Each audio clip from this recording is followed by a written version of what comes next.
We want to get votes into every American's hand. Ironically, they're doing it not to support the Constitution, but to subvert it, to use ballot harvesting, to use dishonest, fraudulent schemes, to shift ballot resources to very close races.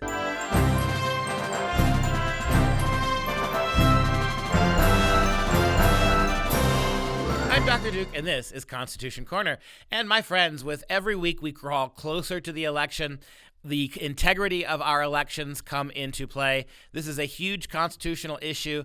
There's not a lot in the founding documents that spell out how we should go about electing. There's not a lot. They didn't envision computers. They didn't talk about absentee versus regular voting. You don't get a lot of direction in the Constitution. But the one thing the Constitution is clear on, that the entire process is absolutely fundamental in terms of integrity to what kind of a nation we are, and that the utmost diligence must be done to make sure that these votes are fair and transparent. And we are in a situation now where the progressive left is completely overwhelming the system.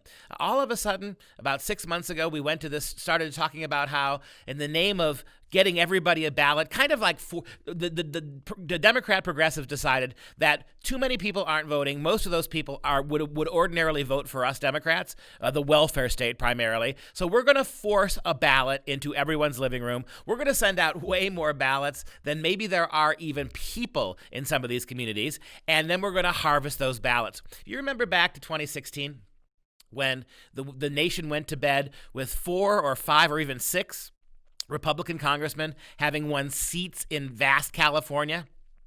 What happened in the morning? By the time morning rolled around noon the next day, all of those leads, all of those victories had been eroded by ballots that mysteriously showed up 8, 10, 12 hours after the election. Just enough ballots in all of those races to make sure that there's not a single Republican who won his office that year. It's staggering when you think about it. And now we have a situation where from progressive state across the country to progressive state, we're passing out absentee ballots. We are putting together all sorts of ballots for all sorts of people, where some governors are actually closing down ballot polling places because, COVID. We can do all this kind of stuff, but we can't vote. We can go to our doctors. We can go buy liquor. We can go to carefully planned outdoor events now. In some cases, we're even allowed back to church, but you can't go vote. You can't use the ballots.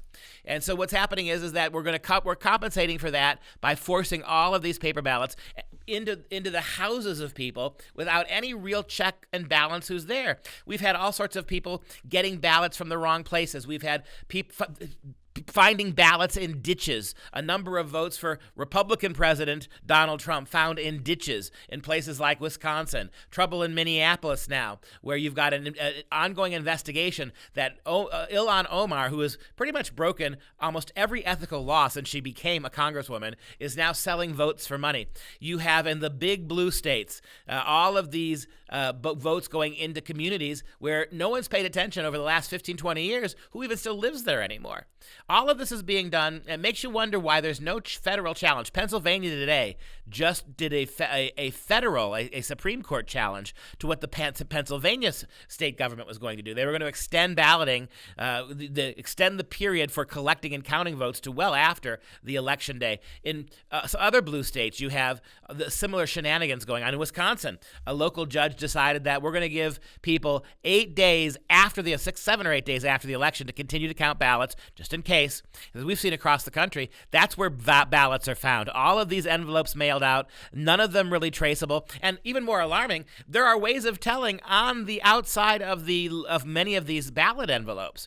There are codes that anybody who's paying attention can tell which ballot went to a Republican and which ballot went to a Democrat voter. So you don't even have to break into the letters anymore. You have to steam open the ballots. You can tell from the basis of the envelopes in many cases which political party that vote was cast for, or at least sent to.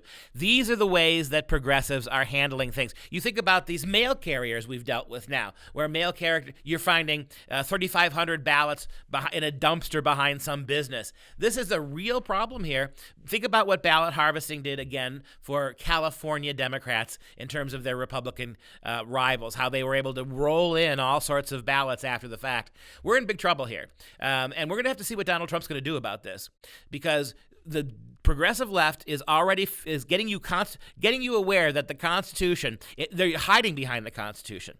We want to just simply get votes to every American. We want everyone in the country to vote, regardless of if they can, regardless if they want to, regardless if they're old enough to, regardless if they're legal or not. We want to be the party of the Constitution. We want to get votes into every American's hand.